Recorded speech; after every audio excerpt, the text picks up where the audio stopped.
just in the nick of time. Hey, everybody. Totally excited to be on with two of our friends out of Sacramento, Roseville area.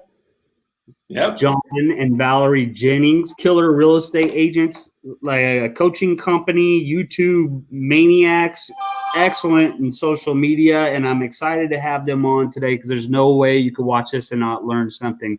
Thanks for coming on today. How you guys doing? Doing great. Thanks for having us.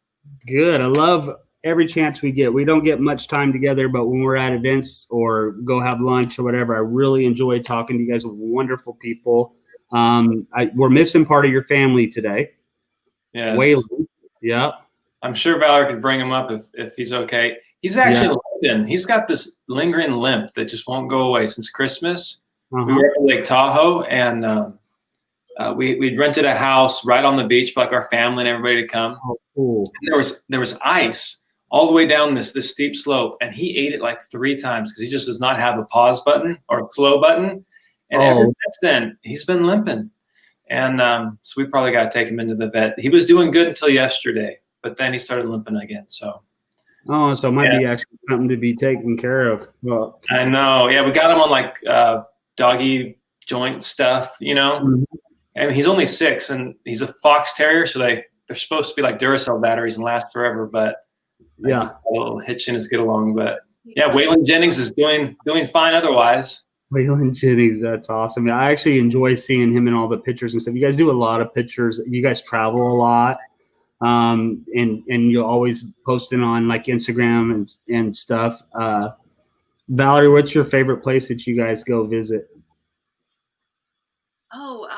We try not to go to the same place regularly. You know, we try to change it up every time we go somewhere. I think out of all the states, though, I'd have to say, other than California, Tennessee was probably our favorite. We loved it there. So Tennessee was good. Yeah. Did you guys live there or just pass through, just road trips? Just road trips, yeah. So we started that trip. We actually started in Jacksonville, Florida, and then kind of went along, the Gulf, and then popped up, and then came in through Memphis, through Tennessee, and went the long way through Tennessee. So no, drove all the way through. Drove just the entire driving time. Now, you guys, you shared it with us before, but tell us about how many states you've seen and how you guys did that and what that whole trip looked like. This is really cool. Yeah, that's about the coolest thing there is about us. But we have seen. No, it's not. We have seen all 50 states together. So together, like it's not like Valary saw some, I saw some, or we pieced it together. We saw them all together. The dog's been to about 20. So Waylon's doing okay. Most people I know haven't been to 20. That's funny. Yeah. All right. Well, you guys, tell me where's your business at? You guys sell real estate like we do. You sell as a husband-wife team. You guys do really, really well. And then where's your main market at?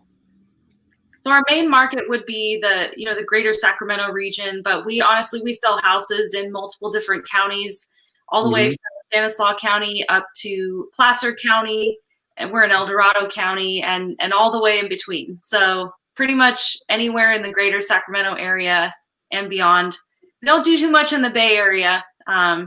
It's a different beast over there, but we cover a lot of ground here. A lot of window time. And are you guys seeing the same thing that we're seeing here? Like we have no houses for sale. Everybody wants to buy right now, and we have like no houses at all. Yeah. I submitted an offer yesterday on a house that had 14 offers on it because there's just nothing available. So everybody has to go after the same house. Oh my goodness. Do you guys have any tips or tricks for realtors to get their offer accepted? Yeah. Lots of tips, but I would say the main one is try to stay in communication. I think the listing agents just always really appreciate that open verbal communication about your clients and just making a good, strong, clean offer. So. Yeah, that was gonna be my tip is pick up the dang phone. Yep. Right. Like I understand you can be a little bit annoying, maybe we've all had listings where the buyer's agents are blowing us up. Want to know every nitty little gritty little detail, and that's too far. But like call them, ask them what their seller wants, and you're leaps and bounds ahead of the competition, and then call them again when you submit the offer and make sure that they received it, because it could have gotten lost in junk, and then you end up losing out, and yours could have been the winning offer. And also have your lender call. Like if they're getting a loan on the property, find that's really useful to have the lender call, because it's not just some fly-by-night, just at a desktop underwrite, Quicken Loans type of a thing. Like, hey, no, this is so-and-so with lending company. I do lots of deals with Valerie and Johnny. This is a qualified buyer. And it just makes your offer look that much stronger. That's our tips. What do you do? I do pretty much. I learned this from Brent Gove, who's in your area. He says, you got to be desperate. And I'm like, that makes sense. So I immediately started calling, like you're saying, like great advice. And we do the same thing. If it'll help position the buyers with the lender, we do the same thing. But I literally beg. I've offered to wash cars, walk dogs, I'll mow the property, like whatever it takes. I do the exact same thing, desperately begging. And a lot of times it works. That.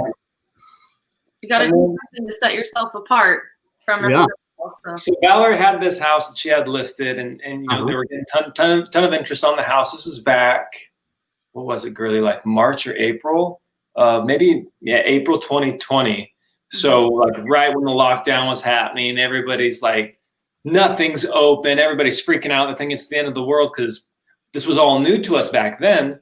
Right. And she had a listing. She had a buyer's agent call her and say, hey, I'll do anything to get this house. Blah, blah, my clients really, really want it. I have a lady that does nails underground. I'll give you her number. And she's selling all this stuff to Valerie. And so we're like, oh man, this lady is like 100% a professional. She's into it. She cares about her clients. But then you get into the escrow and she falls to the earth, So I would suggest that to agents as well, is just because you're in escrow doesn't mean you should walk away from the transaction and ghost that listing agent, because there's going to be a point where maybe you have the listing, or maybe where they have another listing, and they'll be like, oh, there's no way, Mr. Seller, that you want to accept an offer from this person. They don't respond. They hit you hard with a list of repairs. Like they're just terrible to deal with, So that would be another thing, is build that reputation, so that way when they see your offer come through, they want to work with you. And a large part of them create an atmosphere where you don't want to work with them for those exact same reasons. I 100% agree with that. Because of that, they shut down. You can't get a hold of them. Everything's bad. They try to work you on repairs.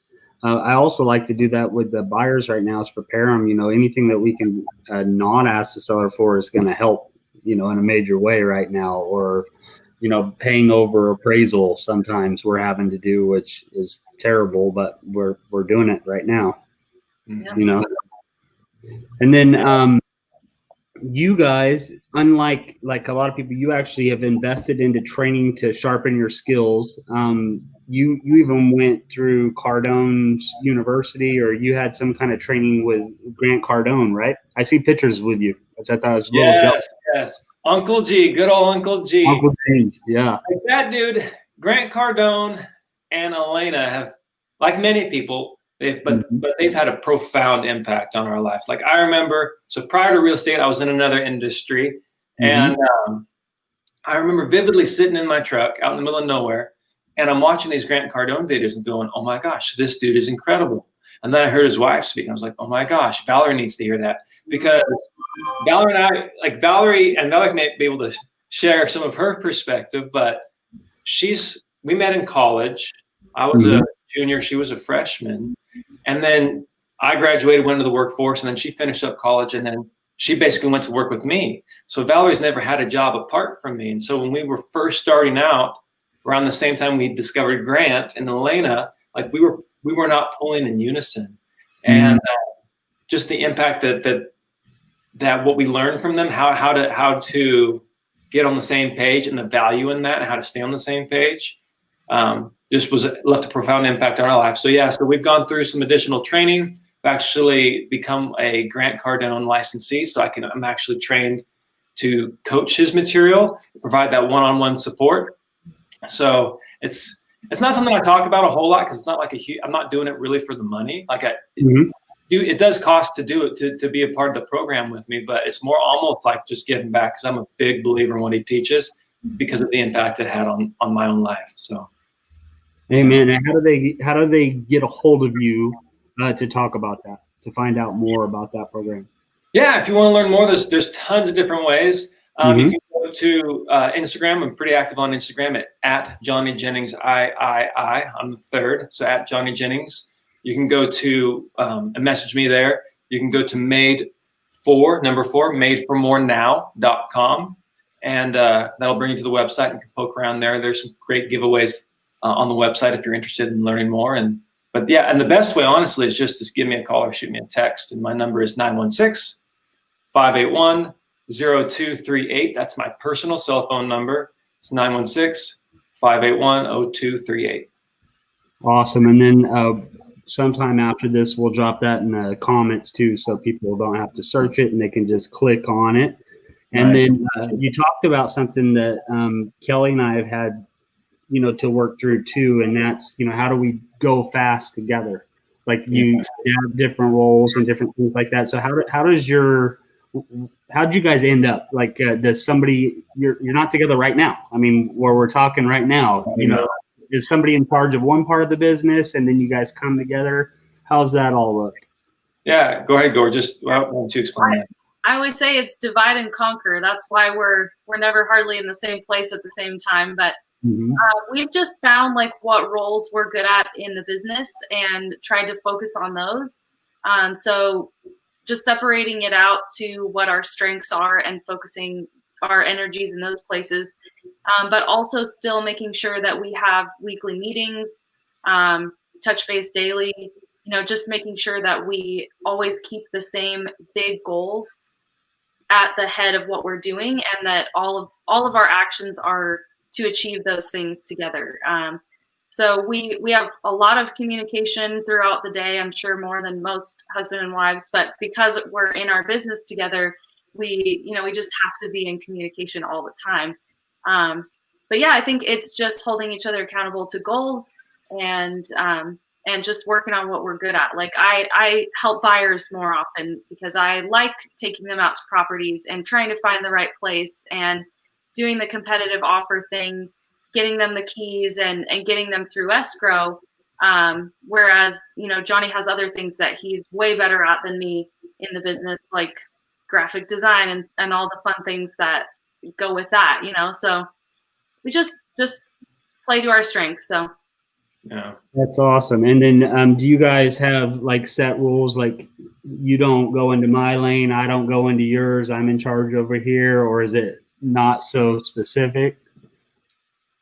I would say it's not like a hard and fast rule, but it it just doesn't get done as effectively if we do it, so if I try to step over into his lane, it's like I don't really know what I'm doing, and it's going to get done faster and more effectively if he does it instead.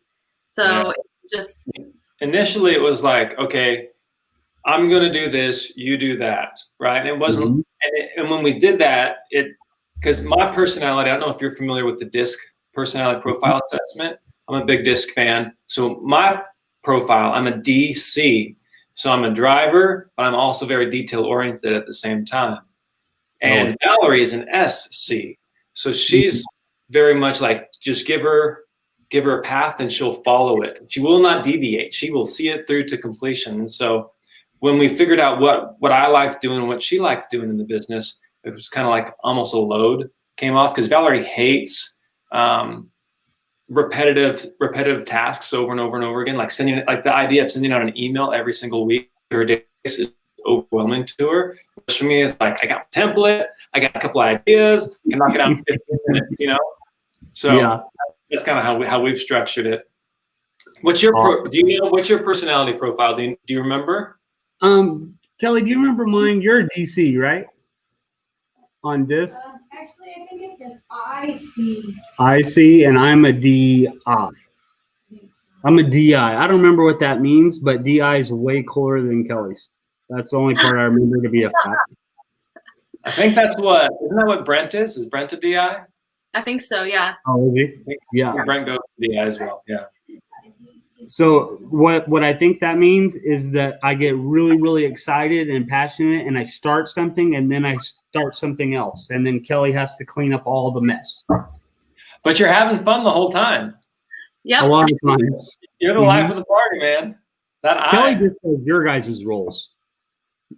I just start stuff and then run off in a corner. But it worked, man. You guys are killing it. We're having fun. My favorite Steve McCarthy quote, like for the longest time, you're in my phone is Hulk, because I didn't remember your real name, but you were on a top producer panel here at a golf course in Roseville one time, and you said something that to this day I hope I never forget as long as I live, is you have to be the Hulk in the puddle. Don't be a splash in the ocean, you know? And so I'm like, man. So that's awesome. I'm getting to talk to the Hulk right now. I'm glad. Yeah, that's something that stuck out to me at a conference that I was at, and it was the Hulk and the puddle part of that was from Jay Kinder, who we were talking about just before we came on here, and that did the same thing. It stuck in my head that that just makes total sense that you should really focus in on dominating one area and let it pull you out. Yeah. So cool. Yep, that was fun going out there and talking on that thing. It was a last minute deal, and all of a sudden, I'm up on the stage in jeans and boots. Next, and you were my favorite one. You were the one people talked about the most. They're all looking. Yeah. Brent's like, everyone's like, golly, I should have put Steve up there sooner. You know? Yeah. It was good, but it was a good time. It got us connected with you guys, and when we're at those events, I can't ever catch the two of you together. You guys even divide and conquer and socializing. Yes, that is something we do. So that's actually, I think that's actually, is that a Grant thing, Girly? I want to say we picked it up. We've been doing that forever, though. Yeah, not being in the same place. More people that way. Yeah. Because we know each other, and if you're sitting at a table and we're across from you, and then on either side, if I was sitting here, just reduced my opportunity to talk to new people by 33%. And so we just divide and conquer. It makes sense. I like having, me and Kelly, when we're in those situations, you'll always find us together. And I like it because the combined IQ is much higher when Kelly's next to me. So there you go. Yep. Hey, whatever works. Yeah. I can send Valerie out, or else I'm like an anchor, right? So I'm just hanging back, like talking to whoever I can find, and Valerie's flourishing. So I don't want to be the anchor. That's the real reason why I don't do it. Sure. You guys are a great couple. I really enjoy my time with you guys. I wish we could get together more, but business is crazy right now. Hey, it's a good problem to have. Yeah, for all of us. And then on another thing you guys do too is you guys also you have a flip and hold business or something? Yeah, so we got started in the real estate. So the first property we bought actually was a multifamily property. Valerie and I lived in the main house and rented out the back unit to a friend. And then we had to move. And so we bought a triplex and lived in one unit, rented out the other two. And then next thing you know, we have 3 or 4 properties, and we realized, well, shoot, this is kind of cool. Why don't we just get our real estate licenses? And so then that's kind of what happened. And what really spurred us on was that little purple book. Sure, you've never heard of, titled Rich Dad, Poor Dad. Right? Oh, yeah. Like the most famous book ever, right? Everybody in real estate seems to have read that book. And it's great. And so I just wanted to create leverage and be my own boss and do that through real estate. And so what Valerie and I are doing now, in talking with other top producers, a lot of people that have gone through like the crash of 2008, is when residential sales are great, it's a little bit more challenging to buy an investment property at a good price.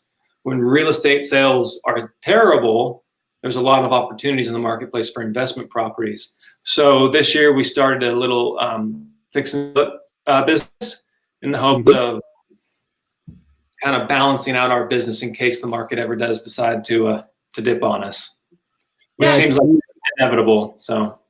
Just to give our clients other options too. Sometimes you end up on a listing appointment and it's like, there may be a better option for you other than trying to, if it's a divorced couple, trying to reconcile to come together in repairs and try to fix the house up before we can put it on the market.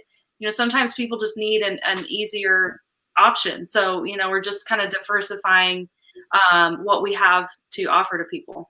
Yeah, good point, Gurley. Because like oftentimes if they're out of state, like trust, executors of a trust living out of state, like their sister died and they have this house and they're in Indiana and the house is in California, they don't know what to do.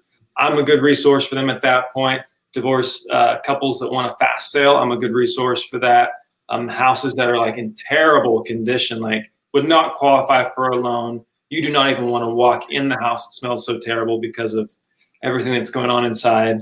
I'm a good resource for that. Whereas if you were to list that terrible house, right, that ugly house, if you will, on the market, an investor would buy it. And so Valary probably isn't the best opportunity for a client to net the most amount of money that way, because there's investors going to buy it at their price, and then they're still going to pay the realtor fees, right? Mm-hmm. So that's kind of how we justify the fix and flip side. It gives you more what do you call it, arsenal in your belt, or because what is it? I was just saying another bullet in the magazine. There you go. That's better. Which you guys, I seen your picture with the muffs on. You guys went out shooting recently too. Yes. So much fun. But you guys now can offer your sellers. You sit down with them, and they have more options. Where typical realtors can't say, hey, I can actually save you money by cutting you a check for the house.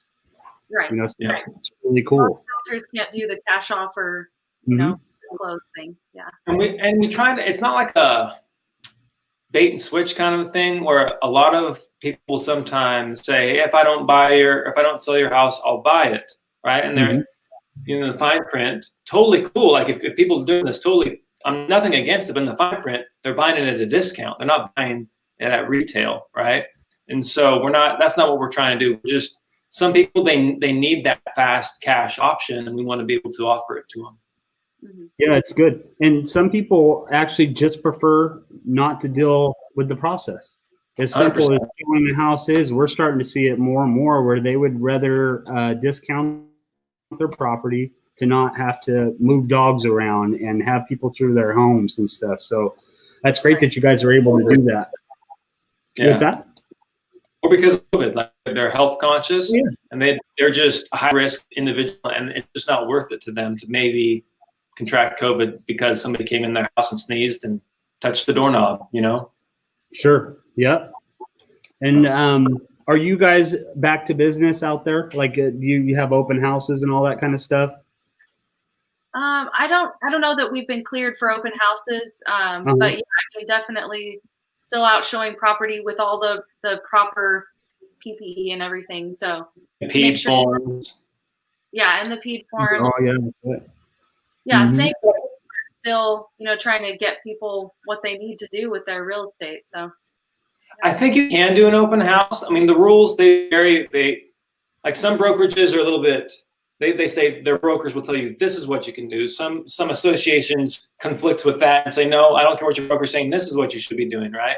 And so my understanding is as long as it's a scheduled showing, you can have an open house. What many people are doing is having scheduled showings, having people sign the PED forms, only one person in the house at a time. You just got to be careful with your signage. You can't say open house because that can be construed as false advertising, misconstrued as false advertising.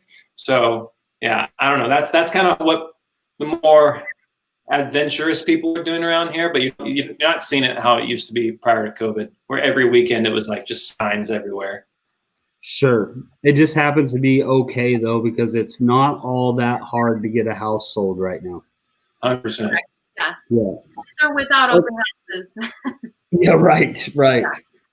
Awesome. And then I want to get those links in the comments for everybody so they can go find you. Both your sellers that need to sell, you guys are probably overly excited to talk to them right now.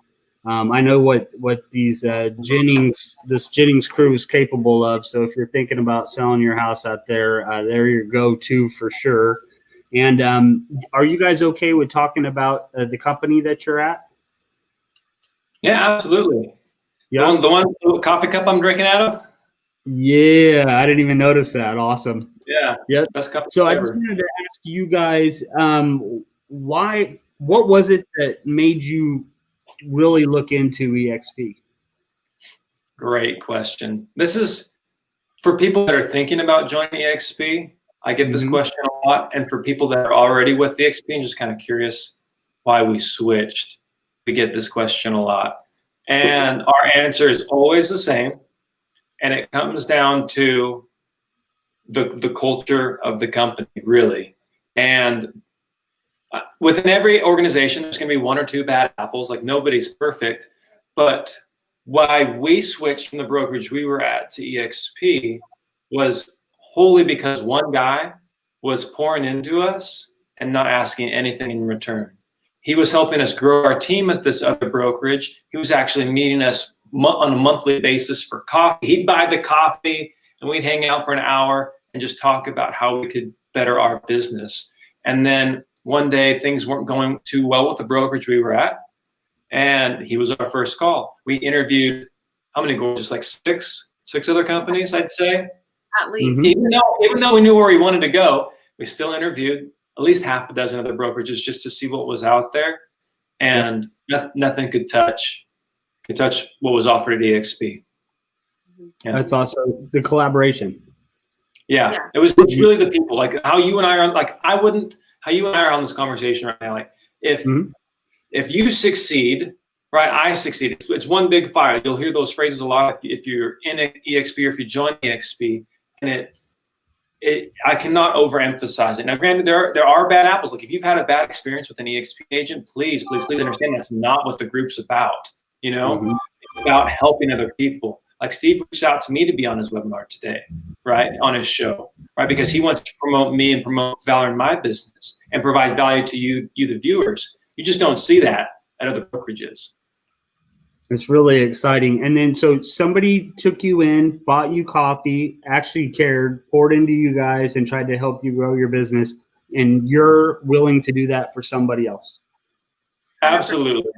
Absolutely. Like I've flown to Vegas and rode around with a guy and like just mentored him for a week because granted, I don't do that for everybody, but this guy, I've known him for about 6 months. He's humble, he's hungry, he's hustling hard. He moved to a new area, and like if he's willing to put in the work, I'm willing to put in the work, you know. And yeah, I'm willing to help anybody out. Again, that goes back to the whole coaching thing. Like it's not really a money generator. If anything, it's a time suck, but it's a project. It's a passion project, and so that's what I do it. It's all about giving back. You know, we've been poured into so much by the people of EXP that, you know, it just makes sense to try and give back to other people that are, like Johnny said, humble and hungry and just wanting to grow with us. So that's awesome. You know, if when I was first starting, if there was somebody like that would have helped us, it would have shaved years off of our growth. You know, we eventually found good coaches, fortunately, but what's going on right now in the industry, it's completely different. Everybody's helping everybody, and I love it. It is really cool. It's fun to see that. Yeah. Awesome. It's really the brokerage of the future. It's the model of the future. Like if you're not with an EXP type brokerage right now, I firmly believe you will be in 5 to 10 years. Like I don't think there will be another option. There can't be. I 100% agree. There might be some watered down versions of it, but why? Just, you know, but yeah, I completely agree. Well, I appreciate you guys coming on today. I really enjoy every time I get to talk to you two. You're wonderful people. Hopefully we can do it again sometime soon. Yeah, definitely. Absolutely. Anytime, Steve. Awesome. Well, thank you guys, and we'll see you guys soon. Bye. Bye. At the Cracker Barrel. Yes.